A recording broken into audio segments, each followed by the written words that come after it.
Qu'est-ce qu'un utilisateur dans Novatime? Dans Novatime, un utilisateur est une personne qui possède un compte et qui peut se connecter à l'application. Il faut donc obligatoirement une adresse mail unique pour chaque utilisateur, afin de garantir une identification claire et sécurisée.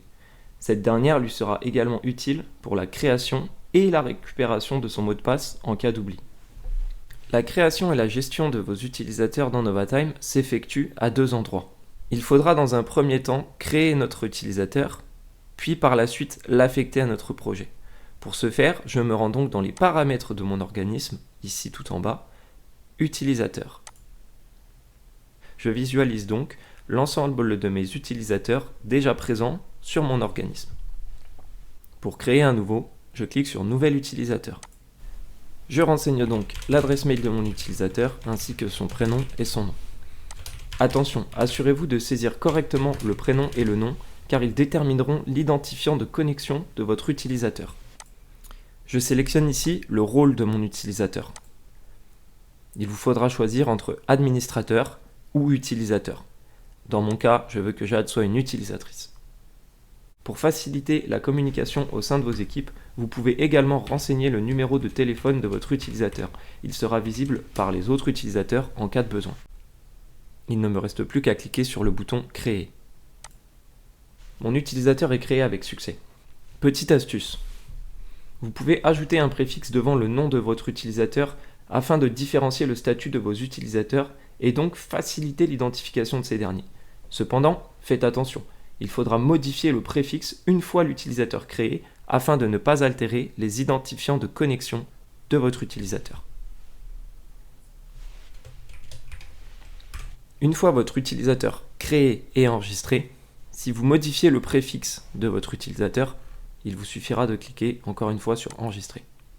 Les modifications sont prises en compte. Mon utilisateur est donc créé et modifié au sein de mon organisme. Il ne me reste plus qu'à me reconnecter à mon projet et ajouter mon utilisatrice à mon projet. Pour ce faire, paramètres projet, utilisateur. Je vois donc ici la liste de tous les utilisateurs présents sur ce projet. Je veux ajouter Jade, je clique sur Ajouter des utilisateurs au projet et on me propose Jade qui existe mais n'est pas encore présente sur ce projet. Je la sélectionne, Ajouter au projet. Il ne me reste plus qu'à affecter un rôle à Jade. Par défaut, le rôle affecté est utilisateur. C'est parfait dans mon cas, Jade est une ouvrière qui travaillera avec mon chef d'équipe Maxime. Je ne touche donc à rien. Cependant, il existe plusieurs rôles projet dans Novatime. L'administrateur paramètres pourra modifier les paramètres du projet ainsi que créer et planifier des travaux.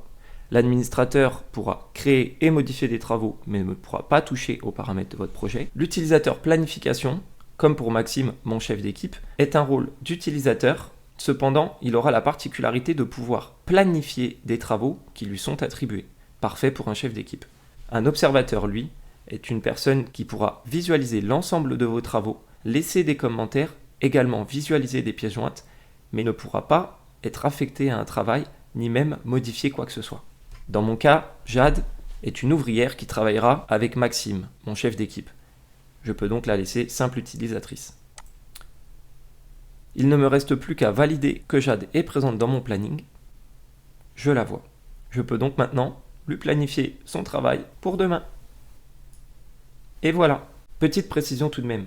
Il se peut que vous ayez un filtre d'utilisateur appliqué.